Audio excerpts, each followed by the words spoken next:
শ্রীমদ্ ভাগবত শাস্ত্র হচ্ছে সমস্ত পুরাণ উপপুরাণ যা কিছু, এখানে একটা ব্যক্তি লিখেছে, দুটো ব্যক্তি নয়। যত শাস্ত্র একটাই ব্যক্তি, ব্যাসদেব। বাকি অন্যান্য আচার্য পরে হয়েছে, কিন্তু সব ব্যাসদেবেরই শিষ্য। আর ভগবানের যা কিছু কথা লেখনী একমাত্র ব্যাসদেবেরই প্রচার। তাহলে সেই ব্যাসদেব তিনি সব শেষে, মানে একদম সব শেষে শ্রীমদ্ ভাগবত লাস্ট, তারপরে ভাগবত শাস্ত্র রচনা নেই, লাস্ট। ওই জন্যে সমস্ত শাস্ত্রকে মন্থন করে সার বস্তু শ্রীমদ্ ভাগবতের মধ্যে প্রকাশিত করেছেন ব্যাসদেব। ওই জন্যে সবই পুরুষার্থ ভক্তি ভাগবতে হয়, সবই পুরুষার্থ ভক্তি ভাগবতে হয়। প্রেম রূপ ভাগবত চারিবেদ কয়, চারিবেদ দধি ভাগবত নবনীত, মথিলেন সুখে খাইলেন পরীক্ষিত। চার বেদ কি? চার বেদ দধি, দই। চার বেদ মানে দই। দই খেয়েছেন? দই খেয়েছেন কোনো সময়? চার বেদ হচ্ছে দধি। ভাগবত কি? নবনীত মানে মাখন। আর আচ্ছা, মাখন আর নবনীতের মধ্যে পার্থক্য কি? মাখন আজকের পুরনো, কালকের পুরনো, 5 দিনের পুরনো হতে পারে। নবনীত মানে এখন সদ্য।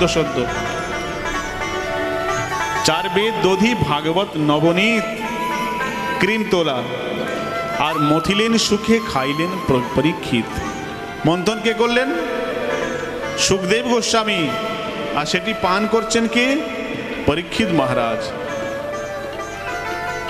বিস্তার, এত সুন্দর চৈতন্য চরিতামৃতে এত সুন্দর বিস্তারিত শ্রীমদ্ ভাগবতের ব্যাখ্যা দেওয়া রয়েছে। বলে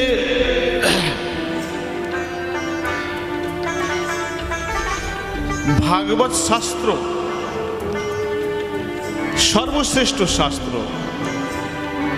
যেই সূত্র কর্তা সে যদি করে ব্যাখ্যান, তবে সূত্রের মূল অর্থ লোকের হয় জ্ঞান।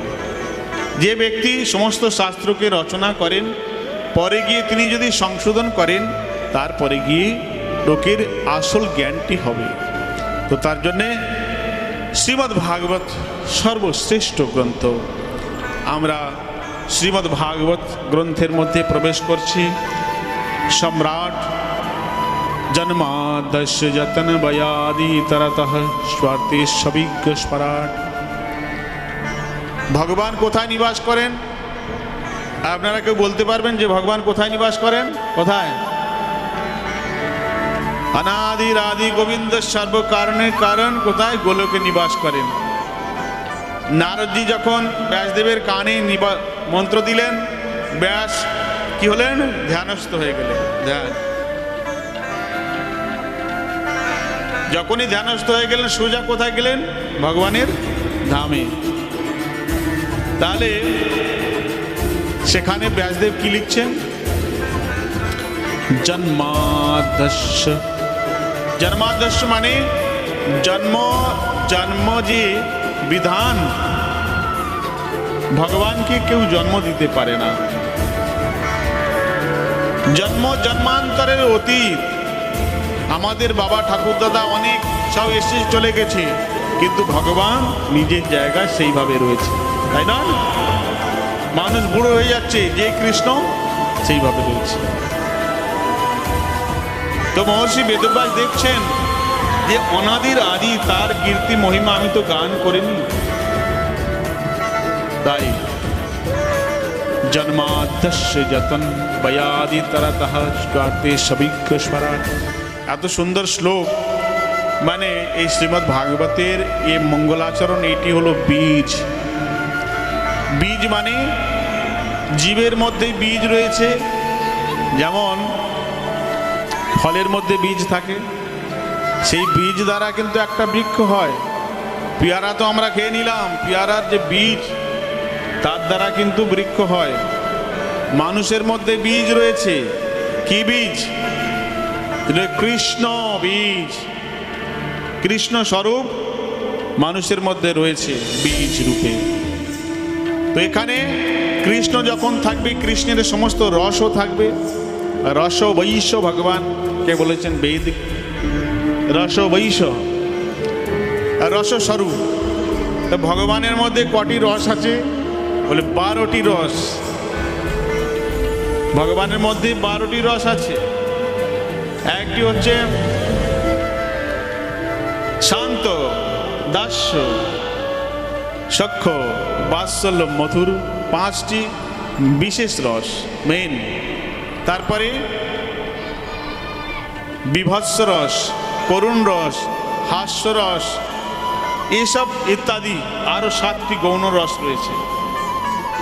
তো মানুষের মধ্যেই 12টি রস রয়েছে। মানুষের মধ্যে মধুর রসও রয়েছে। মধুর রস মানে একান্ততে। যেমন একটি কন্যা বিবাহ হলে শ্বশুর বাড়ি যাবে, তার কিন্তু অনেক সম্বন্ধ, শ্বশুর শাশুড়ি আলাদা আলাদা, তারপরে দেওর ননদ, তারপরে আরো পাড়াপড়শি, কত সম্বন্ধ, তাই না? কিন্তু পতিদেবের সাথে যে মধুর রসের সম্পর্ক, সেটা কারোর সাথে হবে না।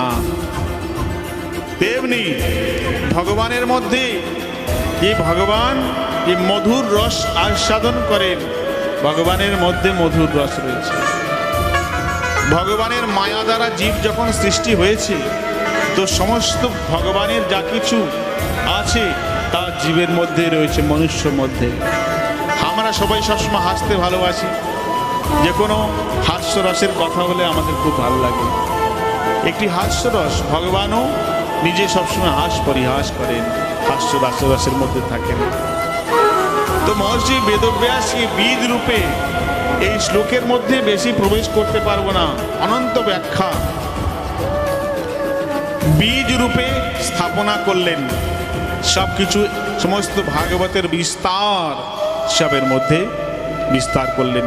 জন্মাদ্যস্য, সেই ভগবান যিনি অজন্মা, আবার তিনি তাকে কি বলেন? ভগবান শ্রীকৃষ্ণ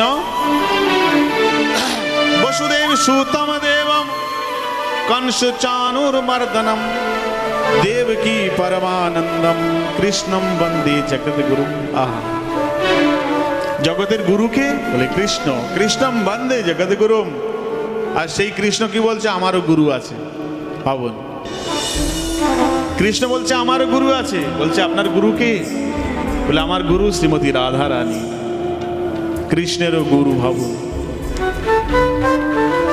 তো, সেই যে কৃষ্ণ, আমরা কৃষ্ণের দিকে দৌড়াচ্ছি আর কৃষ্ণ রাধা রানীর দিকে দৌড়াচ্ছে, আনবায়াত পিছনে পিছনে দৌড়াচ্ছে। আরে রাধা রানী তো যেমন তেমন, রাধা রানী সখীগণের পিছনে কৃষ্ণ দৌড়াচ্ছে। রাধা রানীর তো অনেক ভাইটাল জিনিস, অনেক গুরুতর। কুঞ্জের মধ্যে রাধা রানী রয়েছে, আর কুঞ্জের মধ্যে প্রবেশ করতে দিচ্ছে না কৃষ্ণকে।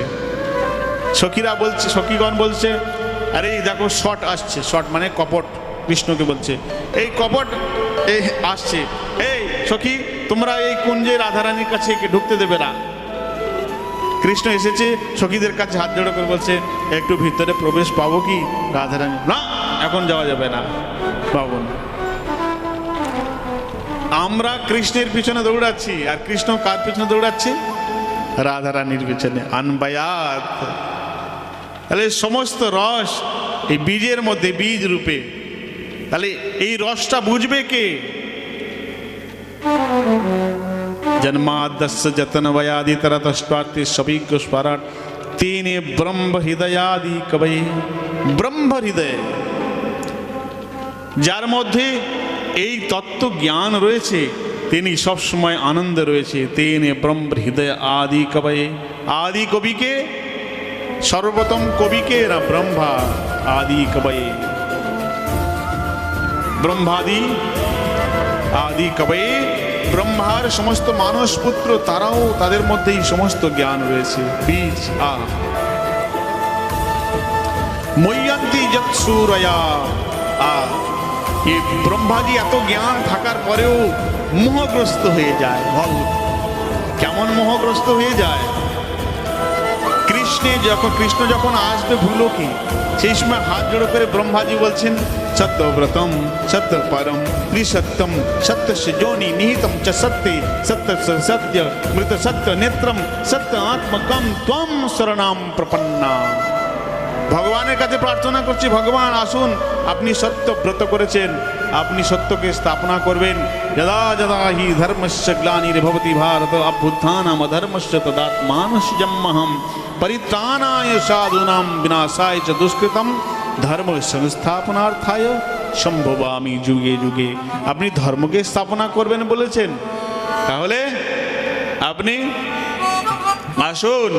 এখন গঠবন্ধনের সরকার, গঠবন্ধন মানে কংস জরাসন্ধ আদি বিভিন্ন সব রাজা মহারাজা সমস্ত রাক্ষসগণ এক জায়গায় হয়ে গিয়েছে। ময়্যন্তি যৎসুরয়া, যে ব্রহ্মা ভগবানকে ডাকলেন সেই ব্রহ্মা ভগবানের লীলা দেখে ভ্রমিত হয়ে গেলেন। কৃষ্ণ রাখালগণের উচ্ছিষ্ট খাচ্ছে যমুনা তটে, আর ব্রহ্মা বলছে ভগবান হতে পারে? এ কখনোই ভগবান হতে পারে না। ভগবান এইরকম ভাবে রাখালগণের উচ্ছিষ্ট খাবে, তা কখনো হতে পারে না। এই ভগবান নয়। যদি ভগবান হয় তো পরীক্ষা করা উচিত। ভগবান এদিকে রাখালগণের সাথে হাস পরিহাস করছে, খাওয়া দাওয়া করছে, আর ব্রহ্মাজি সব বৎসগুলো চুরি করে নিয়ে গেছে ব্রহ্মলোকে। ভগবান, ব্রহ্মা, আমি তোমাকে ব্রহ্মার পদ দিয়েছি, অন্য কেউ দেয়নি, তাই তুমি সৃষ্টির কার্য করো, তোমার বড় পদ দিয়েছি, তাই বড় অভিমান। তুমি যেমন সৃষ্টি করো না, আমি তেমন আমার শরীর থেকে সৃষ্টি করব। চুরি করে নিয়ে গেছো, তেমনই আমি সৃষ্টি করে দেখাচ্ছি। ভগবান শ্রীকৃষ্ণ নিজের শরীর থেকে সৃষ্টি করলেন। ব্রহ্মাজি ভ্রমিত হয়ে গেলেন যে ওপরে যে আছে ও আসল না নিচে যে আছে সে আসল। আমি কয়েক বছর আগে যে গ্রামে ব্রহ্মাজি এসেছিলেন তার নাম হচ্ছে সেহি গ্রাম। সেই গ্রামে আমার অনেক শিষ্য আছে, আর সেহি গ্রাম মানে অনেক আমার ভক্ত আছে, তারা সব আসে বৃন্দাবনে। তো ওইখানে বলছে এখানে যেটা আছে সে সহি না, উপরে আছে সে সহি, তার জন্য নাম পড়েছে সেহি গ্রাম। কি বলছে? সহি, ये सही क्या वो सही? ব্রহ্মাজি ভ্রমিত হয়ে গেলেন। আরে যারা এখানে আছে একটু বাচ্চাদেরকে সামলান। বলে ये सही क्या वो सही? ব্রহ্মাজি ভ্রমিত হয়ে গেলেন। ভাবুন, এখানে মুয়ন্তি যৎসুরা, এই শ্লোকের মধ্যে সমস্ত ভাগবত তত্ত্ব বিচারের মধ্যে রয়েছে। এই জন্য আমাদের পরম গুরুদেব ভক্তি সিদ্ধান্ত সরস্বতী ঠাকুর তার লেখনীতে রয়েছে। এই কেবল জন্মাদর্শ শ্লোক 7 দিন পাঠ করেছেন তিনি, আর বিস্তারভাবে সেসব নোট রয়েছে। মুয়ন্তি যৎসূরয়া তেজোবারি মৃদাম যথা বিনিময় যত্র ত্রিসর্গম মৃষা ধামনা স্পেন সদা নিরস্ত কুহকম সত্যম পরম ধীমহি। ভগবান সত্যকে স্থাপনা করেছেন। ভগবান সত্যম পরম ধীমহি বলেছেন, তার জন্যে অন্যান্য ধর্মের ব্যক্তি তারা সবাই ভাগবত রস আস্বাদন করছেন। কিন্তু প্রকৃতপক্ষে এখানে কৃষ্ণকে উদ্দেশ্য করে সত্যম পরম ধীমহি বলেছেন। ভগবান প্রকৃতপক্ষে সত্য এবং ভগবান সত্যকে স্থাপনা করেন। তার জন্যে এখানে ভগবানকেই সত্য রূপে কৃষ্ণকেই বর্ণন করেছেন।